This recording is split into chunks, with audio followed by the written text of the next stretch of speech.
Hello friends, आज हम बात करेंगे आपकी प्रेगनेंसी के दरमियान होने वाले तीसरे महीने की स्कैन के लिए, जिसे हमें एनटी स्कैन कहा जाता है, नकल ट्रांसलूसेंसी स्कैन या फर्स्ट ट्राइमेस्टर स्कैन। अब इसका इम्पॉर्टेंस क्या है? अक्सर हमारे क्लिनिक में जब लेडीज़ आते हैं जिनको सेकेंड या थर्ड टाइम डिलीवरी हो रही है, तो आज से कुछ सालों पहले सिर्फ 5th मंथ पे ही स्कैन कराया जाता था। 5वें महीने पे बच्चे की एक बार एनॉमली स्कैन यानी उसकी विकृतियों की स्कैन कर ली जाती थी और उसके बाद प्रेगनेंसी को आगे बढ़ाया, जो भी डिसीजन लेना है वो लिया जाता था। एडवांसिंग साइंस की टेक्नोलॉजी की मदद से ऑल्सो जो प्रेगनेंसी का जो विज्ञान है उसके इतने डेवलपमेंट की वजह से हम अब कुछ प्रकार की विकृतियां हैं जो 3rd मंथ पे ही हम अंदाज़ा लगा सकते हैं कि हमारे बच्चे में है या नहीं। और मोस्टली ये जो विकृतियाँ होती हैं ये क्रोमोसोमल रिलेटेड होती है। क्रोमोसोमल रिलेटेड यानी आपके जो रंगसूत्र है, जेनेटिक खामी होने की संभावनाएं वाली जो विकृतियाँ होती है वो बच्चे में हम 3rd मंथ के स्कैन पे ही अंदाज़ा लगा सकते हैं, ताकि हमारी प्रेगनेंसी को अगर कुछ बहुत ही फेटल विकृतियाँ हो, यानी ऐसी जेनेटिक खामी कि जो बच्चा ना तो 9 महीने माँ के गर्भ में सहन कर पाएगा, ना तो बच्चे के जन्म होने के बाद उसकी संभावना है कि वो जिंदा रह पाएगा, और कुछ ऐसी विकृतियां हैं जिसमें बच्चा कंप्लीटली मंदबुद्धि होता है। कुछ क्रोमोसोमल विकृतियां जैसे मोनोसोमी 21 डाउन सिंड्रोम कहा जाता है, एडवर्ड सिंड्रोम, पटाउ सिंड्रोम, ये सब ऐसी रंगसूत्र की विकृतियां हैं कि जो कई बार हमें 5th मंथ की स्कैन पे नहीं पता चलती, वो 3rd मंथ पे ही चलती है और कई बार बहुत लेट हो जाता है, बच्चे के जन्म होने के बाद पता चलता है। और ये माता पिता के लिए बड़ी ही दुखदायी सिचुएशन होती है कि ऐसा विकलांग और विकृत बालक बच्चा वो कैसे बड़ा करे, उसकी जीने की उम्मीद कितनी, उसके ऑर्गन्स के अंदर मल्टीपल डिफेक्ट्स होते हैं।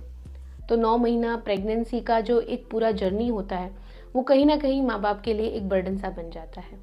तो 3rd मंथ की जो स्कैन है, जिसे एंटी स्कैन या फर्स्ट ट्राइमेस्टर स्कैन कहा जाता है, उसमें आपके बच्चे की जो गर्दन का हिस्सा है उसको नापा जाता है और उस पे से नकल ट्रांसलूसेंसी जो एरिया होता है उस पे से हमें पता चलता है कि उसकी थिकनेस कितनी है। यूजुअली वो लेस देन 2 मिलीमीटर होना चाहिए। और ऐसी माएँ जिनकी उम्र 30 से ज़्यादा है उन्हें तो कंपलसरी एंटी स्कैन करवाना चाहिए। इससे आपके जो बच्चे की गर्दन की जो मैंने बताया थिकनेस मापी जाती है, एंटी मापी जाती है, जो लेस देन 2 मिलीमीटर होनी चाहिए। उसके साथ बहुत सारे अंदर सॉफ्ट मार्कर्स होते हैं, जैसे आपके बच्चे के दिल के जो चैम्बर्स है वो कैसे हैं, उसमें किसी भी प्रकार का कोई रिगर्जिटेशन, ट्राइकस्पिड रिगर्जिटेशन तो नहीं है। डक्टस वेनोसस करके एक खून की धमनी आती है, उसमें खून का प्रवाह कैसा है। ये सब ऐसे मार्कर्स होते हैं जो ये हमें अंदाज़ा देते हैं कि हमारे बच्चे में ऐसी कोई जानलेवा या ऐसी कोई विकृत क्रोमोसोमल की विकृति तो नहीं है, रंगसूत्र की विकृति तो नहीं है। और अगर इसका हाई रिस्क आता है तो माँ के खून में से कुछ जांच किए जाते हैं, जिसे डबल मार्कर, क्वाड्रुपल मार्कर या NIPT कहा जाता है। डबल मार्कर में आपका 12 से 13 हफ्ते के बीच में जब एंटी स्कैन होता है और हाई रिस्क लगता है, तो डबल मार्कर में 2 हार्मोन्स और एंटी स्कैन से एक एल्गोरिदम बनाया जाता है जो हमें पता चलता है कि हमारे बच्चे में डाउन सिंड्रोम या एडवर्ड या पटाउ या ऐसे किसी भी खतरनाक सिंड्रोम आने की संभावना कितनी है। क्वाड्रुपल मार्कर अक्सर 14 से 16 हफ्ते के बीच में कराया जाता है। NIPT एक ऐसी चीज़ है जो बहुत ही रीसेंट आई है और बहुत ही काम की चीज़ है, जिसके अंदर नॉन इन्वेजिव प्रीनेटल टेस्टिंग होती है। यानी पहले जो बच्चे के आजू बाजू का जो गर्भजल है, पानी है, वो खींच के जो रिपोर्ट किया जाता था, अब माँ के खून में से ही बच्चे के कोष होते हैं, जिसको अलग करके DNA एम्प्लीफिकेशन की मदद से हम पता लगा सकते हैं कि बच्चे के अंदर रंगसूत्र की खामी कितनी है, और इसकी एक्यूरेसी भी 90 to 95% के बीच में होती है।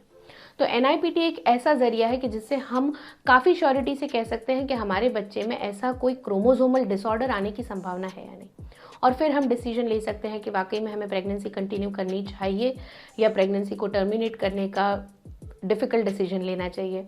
प्रेगनेंसी कंटिन्यू करनी है तो कितने रिस्क फैक्टर्स हैं, ये चीज़ें कई बार हमें 5th मंथ पे नहीं पता चलती, और कई बार प्रेगनेंसी इतनी एडवांस हो जाती है कि पेट में ही बच्चा मृत हो जाता है, या फिर बच्चे के जन्म होने के बाद ये हमें आघात लगता है कि बच्चे को ऐसी कोई बीमारी है।